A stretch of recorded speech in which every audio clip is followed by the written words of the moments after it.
சூழ்ச்சி வலையில் சிக்கிய கன்னியாஸ்திரிகள் பிணையில் விடுவித்த நீதிமன்றம், வலதுசாரிகள் ஆகியவற்றின் சதித்திட்டமா?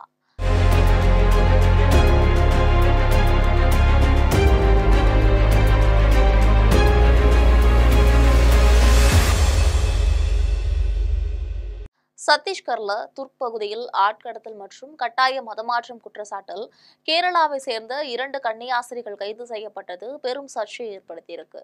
ராய்ப்பூர் முதல் டெல்லி வரை இந்த ஒரு சம்பவம் தான் பூகம்பமாக வெடிச்சிருக்கு. ஒருபுறம் போலீஸ் தங்களின் வேலையை செய்வதாக சத்தீஸ்கர் அரசு கூறுகிறது, மறுபுறம் கன்னியாஸ்திரிகள் தவறுதலாக கைது செய்யப்பட்டுள்ளனர். அவர்களுக்கு ஆள்கடத்தலிலோ மதமாற்றத்திலோ தொடர்பில்லை என கேரள மாநில பாஜக தலைவர் கூறுகிறார். கடந்த திங்கட்கிழமை கேரள முதலமைச்சர் பினராயி விஜயன் இந்த விவகாரத்தில் தலையிடுமாறு பிரதமர் மோடிக்கு கடிதம் எழுதியிருந்தார். டெல்லியில் இருக்கக்கூடிய நாடாளுமன்ற வளாகத்தில் இந்தியா கூட்டணி கட்சிகள் போராட்டம் நடத்தின. காங்கிரஸ் எம்பி ஹிப்பி எடன் மக்களவையில இவ்விவகாரம் குறித்து விவாதிக்க கோரி ஒத்துழைப்பு தீர்மானம் நோட்டீஸ் வழங்கினார். காங்கிரஸ் எம்பி ஹிப்பி எடன் மக்களவையில இவ்விவகாரம் குறித்து விவாதிக்க கோரி ஒத்துழைப்பு தீர்மான நோட்டீஸும் வழங்கினார். கடந்த செவ்வாய்க்கிழமையன்று கேரள மாநில பாஜக பொதுச் செயலாளர் அனூப் ஆண்டனி ஜோசப் ராய்ப்பூர் சென்றார். மறுபுறம் இந்தியா கூட்டணி கட்சிகளைச் சேர்ந்த எம்பிக்கள் உண்மையை கண்டறிவதற்காக துர்க் பகுதிக்கு சென்றனர். அதே நாளில் இந்தியா கூட்டணி கட்சி எம்பிக்கள் சிறையில் அடைக்கப்பட்டிருக்கக்கூடிய கன்னியாஸ்திரிகளை சந்திச்சிருக்காங்க. எம்பிக்கள் K Francis George, Penney பெஹானம், Saptagiri உல்ஹா, NK. Premachandran, Rousey எம்ஜான் உள்ளிட்ட காங்கிரஸ் மூத்த தலைவர்கள் அங்கு போயிருக்காங்க. இருப்பினும் இடதுசாரி கட்சி MP K Radhakrishnan, A Rahim, we சுனீர், Jose K மணி மற்றும் தலைவர்கள் பிருந்தா காரட், அன்னிராஜா ஆகியோருக்கு கன்னியாஸ்திரிகளை சந்திக்க அனுமதி மறுக்கப்பட்டிருக்கு. சந்திப்புக்கு பிறகு பேசிய எம்பி சப்தகிரி உல்ஹா, கைது செய்யப்பட்டிருக்கக்கூடிய கன்னியாஸ்திரிகள்ல ஒருவர் மருந்தாளர், மற்றொருவர் செவிலியர். அவர்களோட தோற்றத்தை கண்டதும் போலீசார் பஜ்ரங் தள கட்சியினரை அழைத்துள்ளனர். அவர்கள் வந்ததும் கலவரம் செய்ததால் மதமாற்றம் மற்றும் ஆட்கடத்தல் குற்றச்சாட்டுல இருவரும் சிறையில் அடைக்கப்பட்டிருக்காங்க. இந்த விவகாரத்துல சட்ட நடவடிக்கையை தொடர்ந்து கன்னியாஸ்திரிகளுக்கு நீதி கிடைக்க வழிவகை செய்வோம் அப்படின்னு கூறியிருக்காரு. எனினும் போலீசார் நன்கு விசாரணை நடத்திய பிறகே இருவரையும் கைது செய்ததாக ஏற்கனவே அம்மாநில முதலமைச்சர் விஷ்ணுதேவ் சாய் கூறுகிறார். செய்தியாளர்களிடம் பேசிய முதலமைச்சர் விஷ்ணுதேவ் சாய், பஸ்டாரில் உள்ள நாராயணபூரை சேர்ந்த 3 பெண்களுக்கு செவிலியர் பயிற்சி முடித்ததும் வேலை கிடைக்கும் என உத்தரவாதம் அளிக்கப்பட்டிருக்கு. நாராயணபூரை சேர்ந்த நபர் ஒருவர் 3 பெண்களையும் துர்க் ரயில் நிலையத்தில் கன்னியாஸ்திரிகளிடம் ஒப்படைச்சிருக்காங்க. இவர்கள் ஆக்ரா அழைத்து செல்லப்பட இருந்தனர். இந்த விவகாரம் தொடர்பாக விசாரணை நடைபெற்று வருகிறது. இது மக்களை ஏமாற்றி ஆட்கடத்தலில் ஈடுபட்டு அவர்களை மதமாற்றம் செய்யும் பிரச்சனை. வழக்கு பதிவு செய்யப்பட்டு விசாரணை நடைபெற்று வருகிறது. இந்த ஒரு வழக்கு நீதிமன்ற நடைமுறையில் இருக்கு. சட்டத்தின்படி இதற்கு தீர்வு கிடைக்கும். இந்த பிரச்சனைக்கு எந்த சூழலிலும் அரசியல் சாயம் பூசுவது நல்லதல்ல அப்படின்னு விஷ்ணுதேவ் தெரிவிச்சிருக்காரு. கேரளாவின் Assisi sisters of Mary Immaculate அமைப்பை சேர்ந்த கன்னியாஸ்திரி வந்தனா பிரான்சிஸ் மற்றும் கன்னியாஸ்திரி பிரீத்தி மேரியை பஞ்சங் தள தலைவரோட புகார் அடுத்து கடந்த வெள்ளிக்கிழமையன்று துர்க் ரயில் நிலையத்தில் வைத்து போலீசார் கைது செஞ்சிருக்காங்க.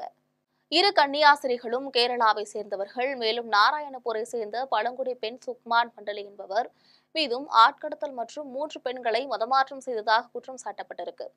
எனினும் இந்த 3 பெண்களும் அவர்களோட குடும்பத்தினரின் விருப்பத்துடன் தான் வேலைக்கு அழைத்து செல்லப்படுவதாக கன்னியாஸ்திரிகள் கூறினர்.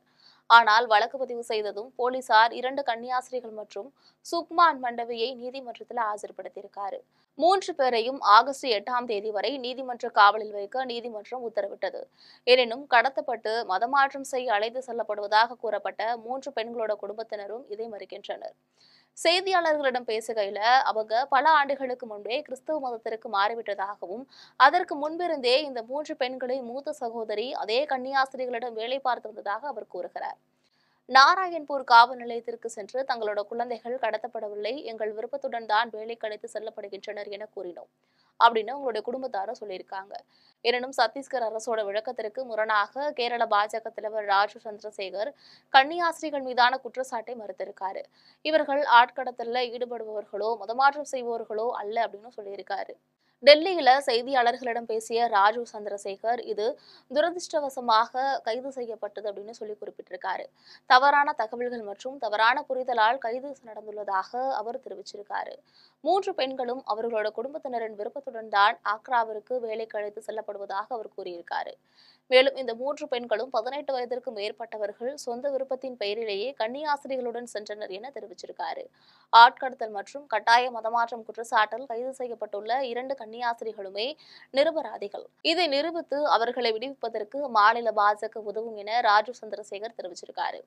பொதுவாக சர்குஜா பகுதியிலிருந்து மெட்ரோ நகரங்களுக்கு பெண்களை கடத்தி சென்று பிணை கைதிகளாக வைக்கப்படுவதாக 100க்கும் மேற்பட்ட வழக்குகள் இருக்கு. ஆனால் கடந்த 10 ஆண்டுகள்ல இது குறைந்து வருகிறது. எனினும் இதற்கு பின் மத ரீதியான காரணங்கள் எதுவுமே கிடையாது. தேசிய குற்ற ஆய்வு பணியகம் தகவல்படி சத்தீஸ்கர்ல 2018ல 51 வழக்குகளும், 2019ல 50 வழக்குகளும், 2020ல 38 வழக்குகளும், 2021ல 29 மற்றும் 2022ல 26 வழக்குகளும் பதிவாகியிருக்கு. அதற்கு மாறாக கட்டாய மதமாற்றத்தில் ஈடுபடுவதாக வரக்கூடிய குற்றச்சாட்டுகள் கடந்த சில ஆண்டுகளாக அதிகரிச்சிருக்கு. பஸ்டர் பகுதியில பொதுவாக கிறிஸ்துவ மதத்திற்கு மாறிய பழங்குடியின மக்கள் இறந்த பின் அவர்களோட இறுதி சடங்கு செய்வதில் பிரச்சனை ஏற்படும். தேவாலயங்கள் மற்றும் பிரார்த்தனை கூடத்துல மதமாற்றம் செய்ததாக சில இந்து அமைப்புகள் கலவரம் செய்த சம்பவங்களும் இருக்கு. பெரும்பாலும் இதுபோன்ற சம்பவங்கள் பூகம்பமாக வெடித்து மாவட்ட காவல் கண்காணிப்பாளருக்கே பலத்த காயம் ஏற்பட்டுள்ளது. உள்துறை அளித்திருக்கக்கூடிய தரவுகளின்படி 2021லிருந்து 22ஆம் ஆண்டில் சத்தீஸ்கர்ல மதமாற்றம் தொடர்பாக 31 புகார்கள் வந்திருக்கு. அவற்றில் 9 வழக்குகள் பதிவு செய்யப்பட்டிருக்கு. அதே போல 2022லிருந்து 23ஆம் ஆண்டுல 16 புகார்கள் வந்ததுல 9 வழக்குகள் பதிவு செய்யப்பட்டிருக்கு. அதற்கு அடுத்த ஆண்டு 2024-25ல புகார்களோட எண்ணிக்கை 45ஆக அதிகரிச்சிருக்கு. அதுல 23 வழக்குகள் பதிவு செய்யப்பட்டிருக்கு. 2023ஆம் ஆண்டு சத்தீஸ்கர்ல ஆட்சி அமைத்ததும் மதமாற்ற எதிராக விரைவில் வலுவான சட்டம் கொண்டுவரப்படும் என அறிவித்தது. ஆனால் சட்டம் இன்றும் கொண்டுவரப்படவில்லை. அடுத்த சட்டத்துறை கூட்டத்திலேயே சட்டம் கொண்டுவரப்படும் என மாநில உள்துறை அமைச்சர் விஜய் சர்மா அறிவிச்சிருந்தார். மேலும் பேசிய விஜய் சர்மா, சத்தீஸ்கர்ல தற்பொழுது மதமாற்றம் சட்டம் 1968 புழக்கத்தில் இருக்கு. 2006ஆம் ஆண்டுல இதற்கான ஏற்பாடுகள் செய்யப்பட்டிருக்கு. அந்த சமயத்துல அப்போதைய ஆளுநர் அதை குடியரசுத் தலைவருக்கு அனுப்பி வைத்தார். இப்போது 2025ஆம் ஆண்டுல உள்ளோம். ஆனால் இதுவரை இறுதி முடிவு எடுக்கப்படவில்லை. தற்போதைய சூழல்ல புதிய மாறுதல்களுடன் கூடிய ஒரு சட்டம் கொண்டுவரப்பட வேண்டும். சமூகத்தின் இந்த கொடூரத்தை தவிர்க்க நிச்சயம் கொண்டுவரப்பட வேண்டும். வரக்கூடிய சட்டமன்ற கூட்டத்தொடர்ல கொண்டுவரப்படலாம் என்று நினைக்கிறேன் அப்படின்னு கூறியிருக்காரு. இந்த நிலையில 9 நாட்களாக சிறையில் அடைக்கப்பட்டிருந்த நிலையில அவர்களுக்கு பிணை வழங்க கோரி சத்தீஸ்கர் சிறப்பு நீதிமன்றத்துல மனு தாக்கல் செய்யப்பட்டிருக்கு. மதம் மாற்று குற்றச்சாட்டு சுமத்தியோர் மீது ஆட்கடத்தல் பிரிவிட வழக்கு பதிந்தது செல்லாது என கூறி வாதிடப்பட்டிருக்கு. இதை ஏற்றுக்கொண்ட நீதிமன்றம் வெளிநாட்டுக்கு செல்லக்கூடாது, ஆளுக்கு 5 லட்சம் ரூபாய் பிணைய பத்திரம் கொடுக்க வேண்டும் அப்படின்ற ஒரு நிபந்தனையுமே விதிச்சிருக்காங்க. இதை ஏற்றுக்கொண்ட நீதிமன்றம் வெளிநாட்டுக்கு செல்லக்கூடாது, ஆளுக்கு 5 லட்சம் ரூபாய் பிணைய பத்திரம் கொடுக்க வேண்டும் என்கின்ற நிபந்தனைகளுடன் இருவரையும் பிணையில் விடுவிக்க உத்தரவிட்டுள்ளதாக வழக்கறிஞர் கோபகுமார் தெரிவிச்சிருக்காரு. கன்னிமார்கள் இருவரும் பிணையில் விடுவிக்கப்பட்டதற்கு கேரள சட்டப்பேரவை எதிர்க்கட்சித் தலைவர் சதீஷன் மகிழ்ச்சி தெரிவிச்சிருக்காரு. கேரள கன்னிமார்கள் பிணையில விடுவிக்கப்பட்டதற்கு காங்கிரஸ் நாடாளுமன்ற உறுப்பினர் ஜே.பி. மாதர் வரவேற்பு அளிச்சிருக்காரு. பாஜக, RSS, பஞ்சங் தளம் ஆகியவற்றின் உண்மை முகங்களை இந்த வழக்கின் மூலம் உலகம் அறிந்து கொண்டதாக அவர் தெரிவிச்சிருக்காரு.